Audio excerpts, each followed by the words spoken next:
विवाद की वजह से बहुत सारे जो थाने के आप केसेस देखेंगे, हाल ही के 3 महीनों में हमने भी देखा है। 50% से ज़्यादा जो केसेस, जो मारपीट के केस रजिस्टर होते हैं, वो सारे भूमि विवाद से कहीं ना कहीं जुड़े होते हैं।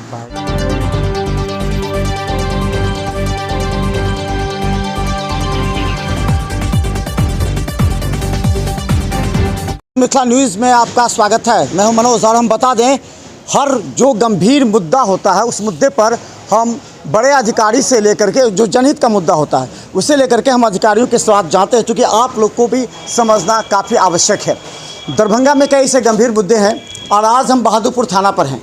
यहाँ पर जो प्रभारी में हैं वो IPS हैं विक्रम सिहाग, और हम बता दें कि थाना लेवल पर कहाँ क्या समस्या होती है, क्षेत्र में जो उपद्रवी हैं थाना प्रभारी या थाना के लेवल क्यों नहीं उस नज़र रखते। कई ऐसे गंभीर मुद्दे हैं। कल हमने एक दिन पहले दिखाया था DSP का वो स्टेटमेंट, जिन्होंने कहा था कि 70% विवाद सिर्फ ज़मीनी विवाद से जुड़े हैं। SSP ने भी इस बात को स्वीकारा है। हमारे साथ विक्रम सिहाग जी जो IPS हैं, और ख़ासकर हर बार बहादुरपुर थाना में किसी न किसी IPS की नियुक्ति होती है इसलिए कि वो इस क्षेत्र पर नज़र रखें। हम जो एक एक करके करेंगे, आप लोग आप आसपास जरा इस कार्यक्रम को गौर से देखिएगा और कमेंट भी कीजिएगा, क्योंकि दरभंगा में अगर 70% विवाद अगर हो रहे हैं, लॉ एंड ऑर्डर की प्रॉब्लम होती है, हत्या होती है, मारपीट होती है, उसके जड़ में अगर विश्लेषण किया जाए भूमि विवाद है। आपने एक विश्लेषण किया था, ये भूमि विवाद से संबंधित शनिवार को भी यहाँ पर होती है, तो क्या विश्लेषण किया आपने?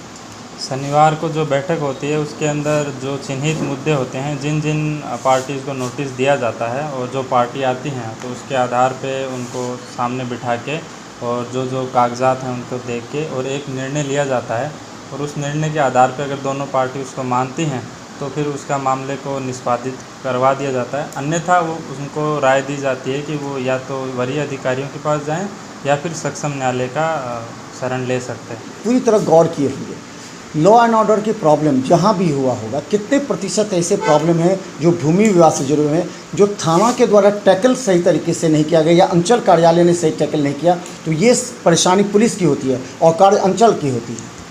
इसमें जो भूमि विवाद की वजह से बहुत सारे जो थाने के आप केसेस देखेंगे, हाल ही के 3 महीनों में हमने भी देखा है।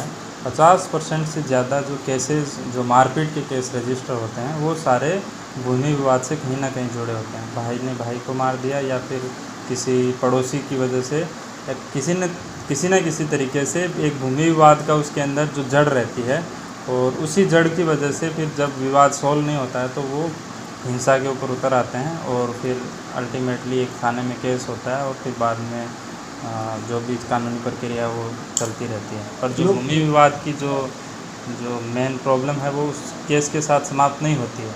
वो केस समाप्त हो जाता है, उनको जेल भी जाना पड़ जाता है कई बार, पर जो विवाद है वो वहीं का वहीं रह जाता है। आप एक चीज़ विश्लेषण किए होंगे कि ये काम अंचल कार्यालय का है, क्योंकि ज़मीन का दाखिल खारिज कर लेना, सरकारी ज़मीन का कर देना, लेकिन परेशानी और बदनामी पुलिस की होती है। लोग कहते हैं कि पुलिस पैसा लेकर के मामले को रफा दफा कर दिया, पुलिस पैसे देकर के घटनास्थल पर नहीं पहुंची है, इस तरह की बात होती है।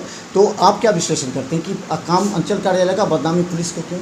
इसमें काफ़ी हद तक हम कह सकते हैं कि जो ज़मीन का रजिस्ट्रेशन और वो सारी प्रक्रिया है वो पुलिस से संबंधित नहीं है, परंतु कुछ जो केसेस भूमि विवाद के आते हैं वो जैसे दो भाई आपस में लड़ रहे हैं अपनी एक जो पर्सनल उनकी ज़मीन है उसके ऊपर, तो उसमें अब अंचल कार्यालय भी कुछ नहीं कर सकता है। जब दो भाई आपस में लड़ रहे हैं कि उनको ज़मीन की नापी करनी है या कोई काम करना है और उसको एक भाई नहीं मान रहा है, उसकी वजह से विवाद हो रहा है, तो उसमें ना पुलिस का कोई रोल है ना अंचल का कोई रोल है। अब जब दो आदमी के अंदर ये समझ नहीं है कि कौन सी ज़मीन, अब या तो उनका ये लालच है या फिर उनकी समझ नहीं है, उस वजह से वो लड़ते हैं। तो एक पोर्शन वो भी है।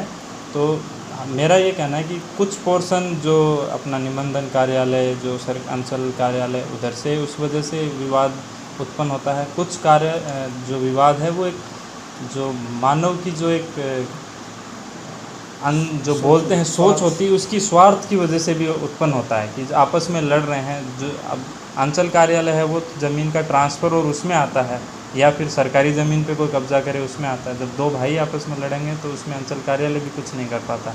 तो वो भी एक पोर्शन है क्राइम जो लॉ एंड ऑर्डर का, जो इस वजह से भी उत्पन्न हो रहा है। लॉ एंड ऑर्डर का सबसे बड़ा समस्या एक तभी भी सामने आता है जब उस हर थाना क्षेत्र में कुछ उपद्रवी हैं जो नशा में किसी भी भूमाफिया के कहने पर कहीं मारपीट करने चले जाते हैं, कहीं ज़मीन पर कुछ गाड़ देते हैं, कि खोपड़ी बना लेते हैं, कुछ भी करते हैं।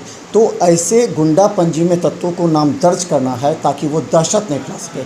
आपने विश्लेषण क्या होगा गुंडा पंजी का, क्या आप अपने तरफ से विश्लेषण करते हैं?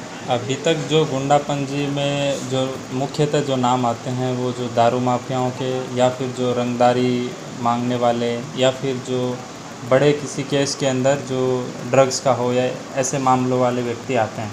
और अभी तक जो भूमि विवाद के हैं उनमें बहुत ही चिन्हित मामले हैं, क्योंकि भूमि विवाद ऐसा है कि पुलिस के पास इसकी एक्सपर्टीज़ नहीं है।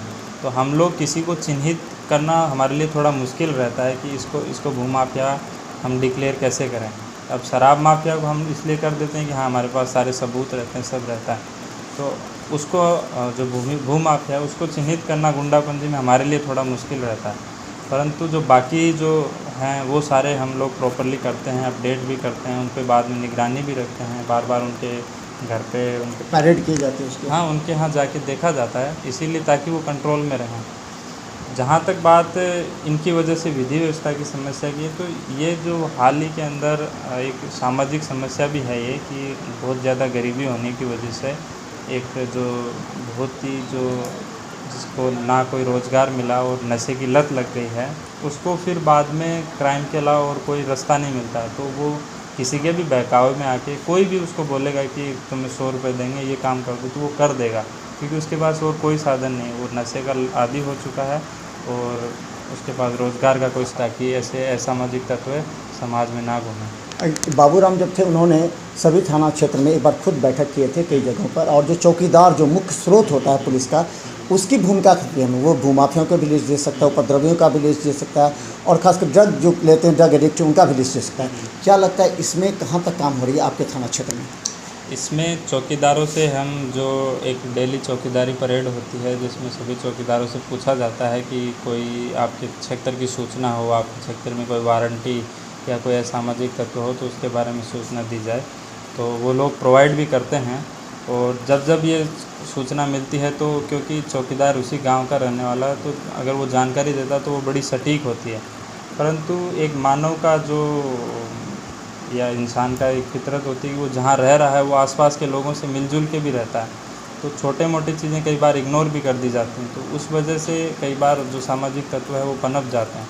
परंतु अगर पुलिस प्रशासन और जो बाकी विभाग अगर सक्रिय रहते हैं तो ऐसा कुछ नहीं है कि कोई छोटा अपराधी से बड़ा बन पाएगा।